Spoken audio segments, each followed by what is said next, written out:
Today is June 30th, and we are going to talk about the notice that came out from Mohela about the requirements to refile into income-driven plans for borrowers. What did Mohela say? As well as this video is the breakdown on what has been, it's not been confirmed yet because the one big beautiful bill has not been passed unless it's been done in the last several hours and I haven't been looking at the news. But I want to go over the student loan provisions of the one big beautiful bill. So that's the two items this channel is going to be, this video is going to be about this week. Please comment, ask your questions, like, share this video. 92% of people viewing this video are not subscribers. So if you find this information helpful, please, it literally costs nothing, just a tiny little effort to thumbs up, to subscribe. I would greatly appreciate it, especially if you find this information valuable. So let's jump right in. Let's start right away with what is Mohela asking people to do?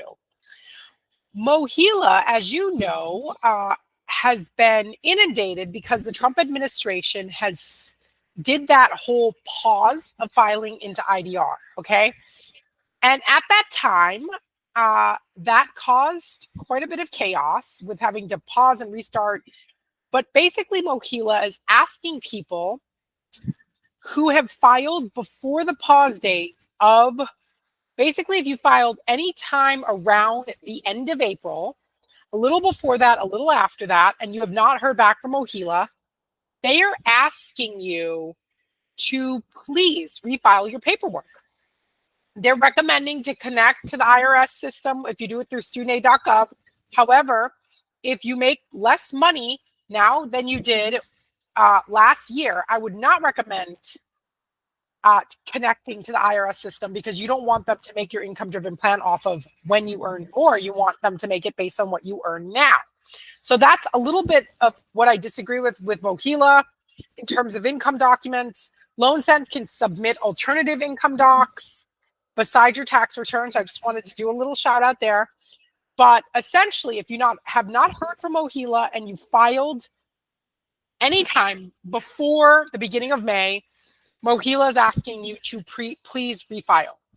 I would go as far as to say refiling through studentaid.gov, you may get caught up in their chaotic system that has had millions of people refile.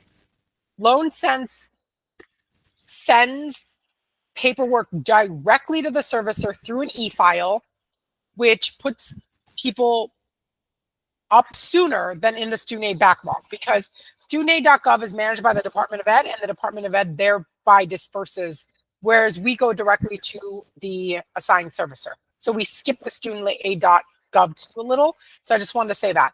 And I don't say that because you get numbers and you know that, but we know that because people say, I'm going to go file on my own. They'll file on their own. They won't get documents. They'll say, why haven't I received confirmation I filed? LoanSense will do it directly with the servicer and we'll get a confirmation back that they received what LoanSense has filed. That's how we know. It's not theoretical. I'm not bragging about our service. I'm just letting you know what happens when you go on the studentaid.gov queue versus if you just e-file directly with your servicer, which LoanSense is set up to do. If you, the borrower, want that same filing direct with the servicer benefit, you need to mail in the application, which, of course, putting anything in the U.S. mail, U.S. postal system obviously creates a delay as well. So just keep that in mind. So again, if you filed anytime before the beginning of May, you haven't received a response, file again. The reason Mohela is extremely inundated and behind is because there's been a massive backlog of people that enrolled into SAVE that had to go on payment pause.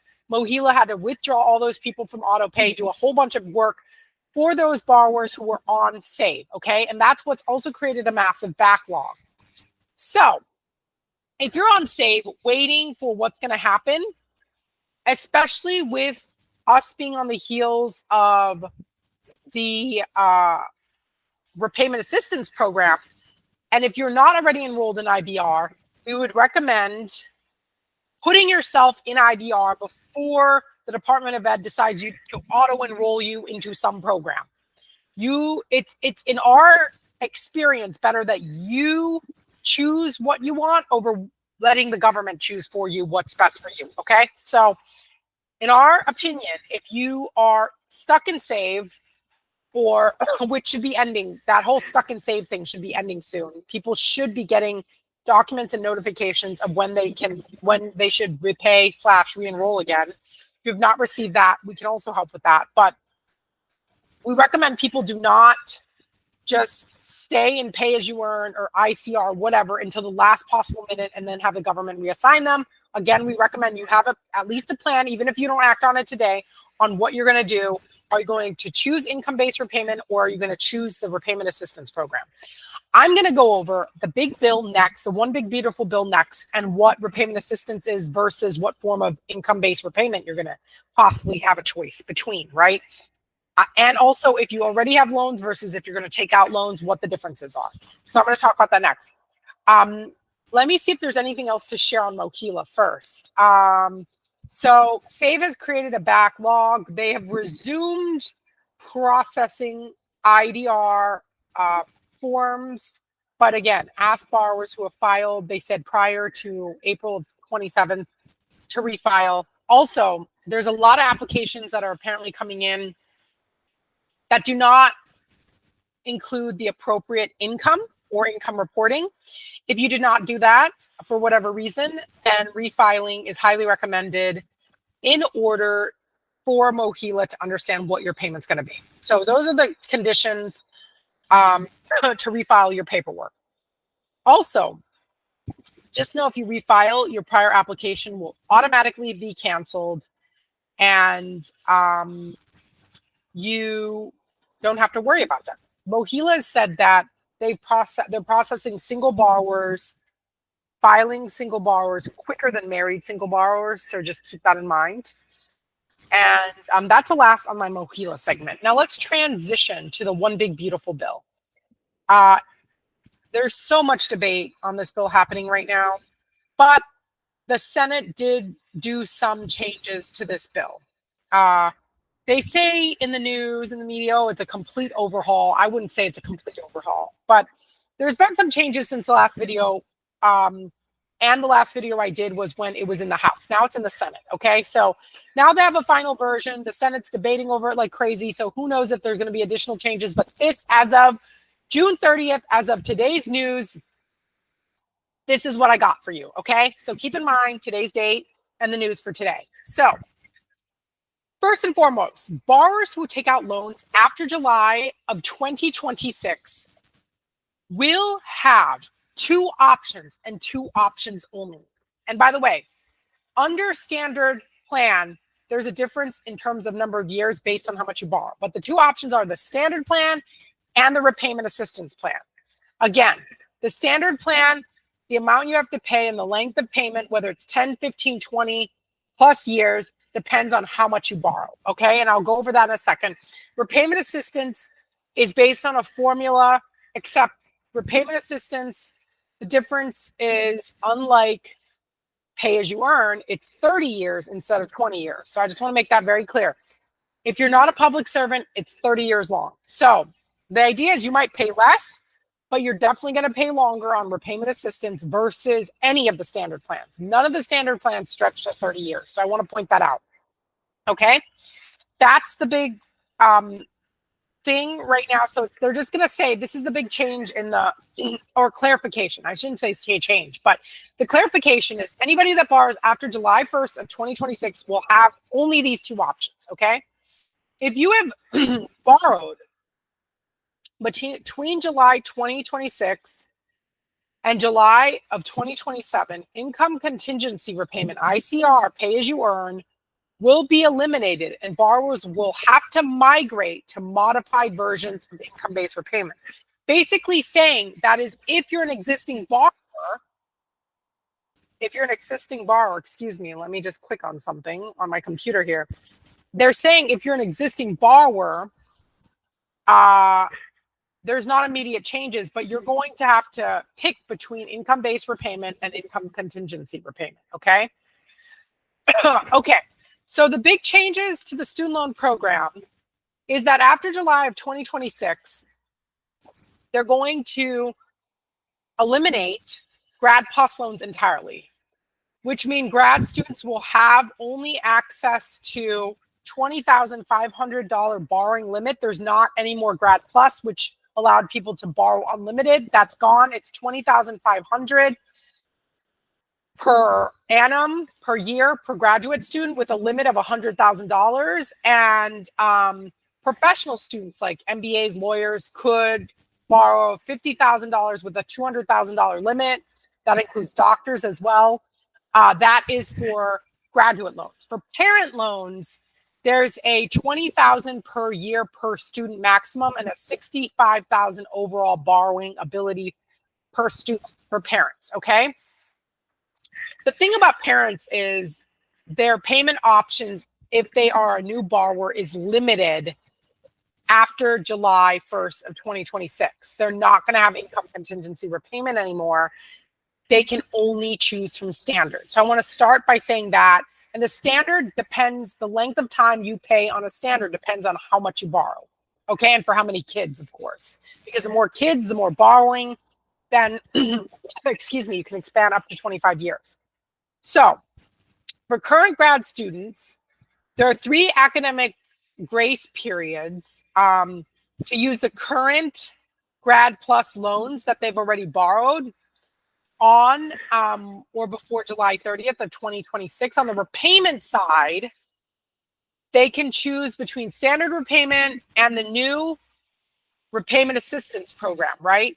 And I want to say real quick, the standard plan is 10 years for 25,000 or less, 15 years for 25,000 to 50,000, 20 years for 50,000 to 100,000, and 25 years for over $100,000. So that literally means making every single student loan a mortgage. That's basically what it means, right? 25 years is almost, some people only take out 15-year mortgages. So we're now turning our student loan program more into a mortgage. I mean, that's not an opinion, that's a fact.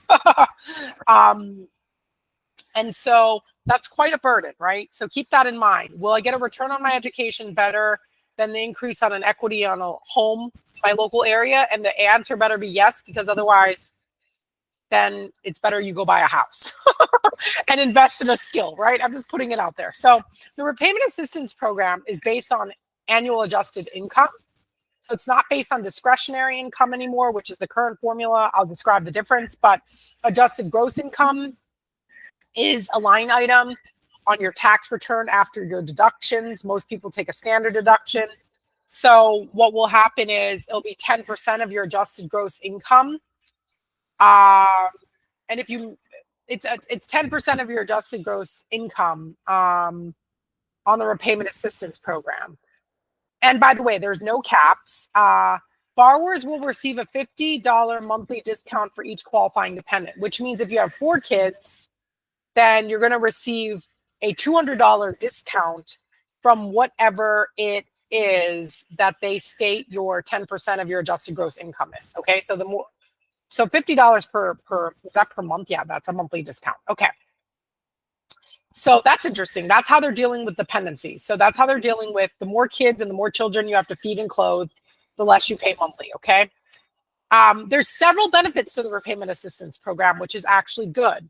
Unpaid interest does not accrue, which means we're getting rid of any negative balance or growing balances. That's gone. So you can't pay the interest. It's forgiven that month. If your loan payment, if you don't put at least $50 towards your principal each month, you'll see your principal reduced by $50 automatically, which is what I just explained.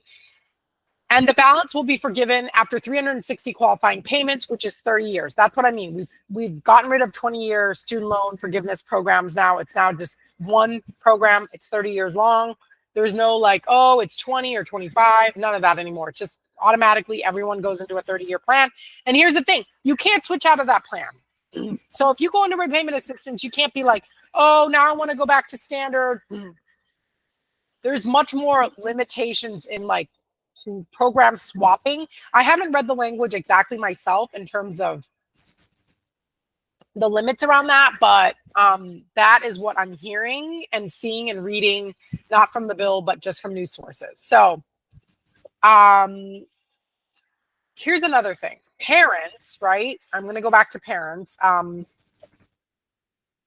Actually, I shouldn't just say parents, but basically anybody who between July 1st of 2026 to June 30th of 2028 is when the Department of Ed is going to eliminate ICR pay and save. So that means that borrowers will have to choose between income-based repayment and revised pay-as-you-earn. And if you don't choose, the government will choose for you. So I want to talk a little bit about income-based repayment. There are two forms of income-based repayment. There's the old income-based repayment, and there's new income-based repayment. And the difference really is the old income-based repayment required you to use 15% of the formula called discretionary income to calculate your payment. The new one, new income-based repayment, is only 10% of the discretionary income. Discretionary income is a formula that literally minuses from your income 150% of poverty, okay? And then it's a whole formula. I have a whole video on discretionary income if you're interested. But income-based repayment plans, the new version is 20 years long, and the old version is 25 years long. Still, both programs are shorter than 30. So if you have an option to stay in income-based repayment, it's ideal from a length of payment standpoint, okay? Number one. If you're a public servant who earns fairly little, it may be advantageous, especially if your loans are going to be forgiven, to go into revised pay-as-you-earn. It's literally an analysis based on the borrower, which is best for them. Are they on old IBR, new IBR? What's their payment going to be under old, under new, under repayment assistance program? And then I would also say, how many more years do you have to pay?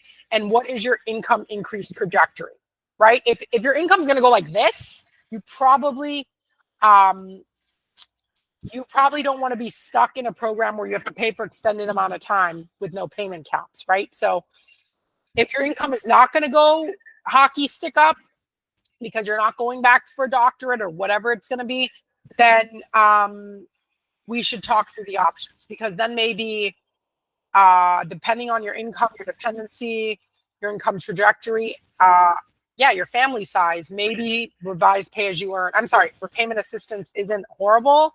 Again, I always want to try to stay away from extending my payment time, though. So it's a completely individual analysis, again, depending on many, many factors, right? But again, I don't like that 5 extra years myself personally.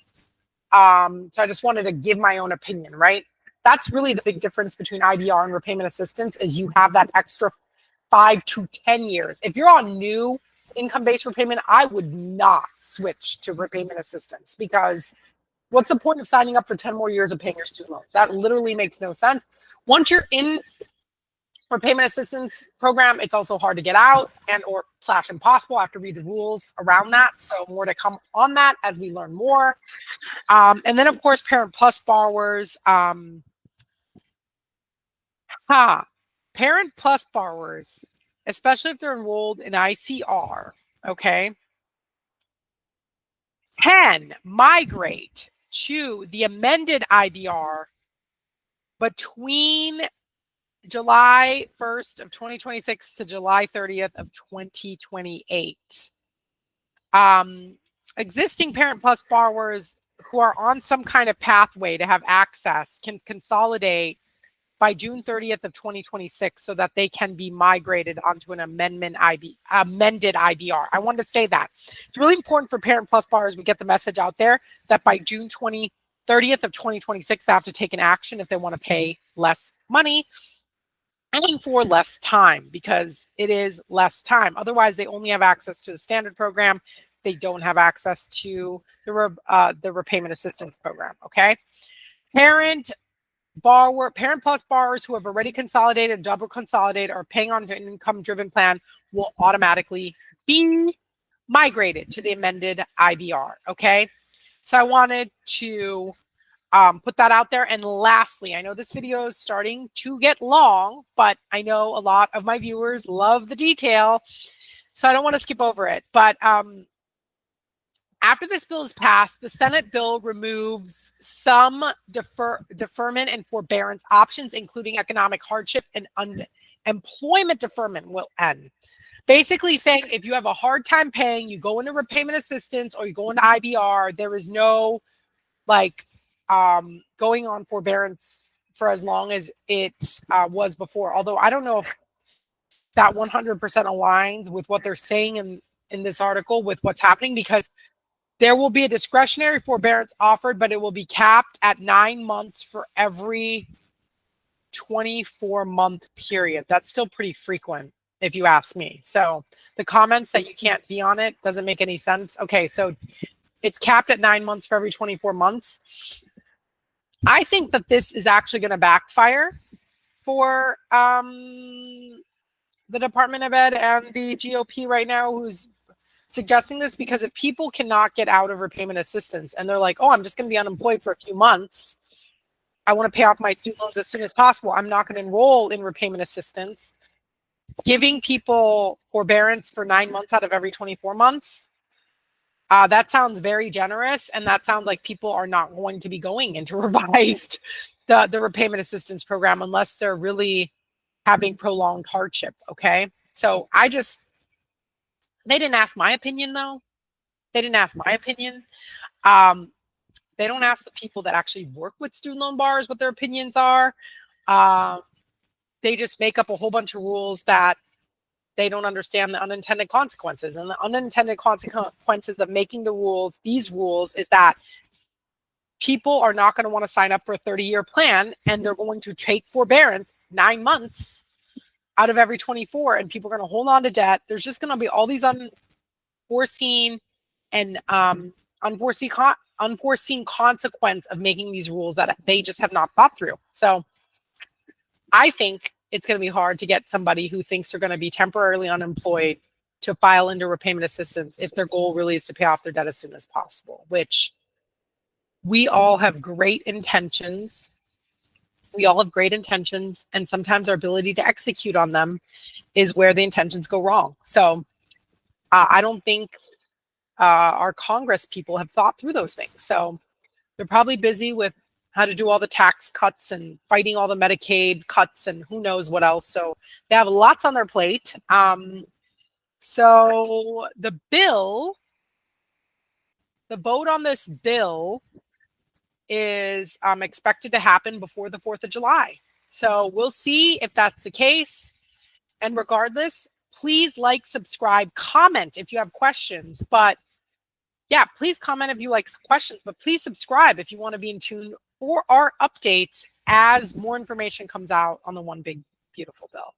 Thank you for following, and we hope to speak to you soon.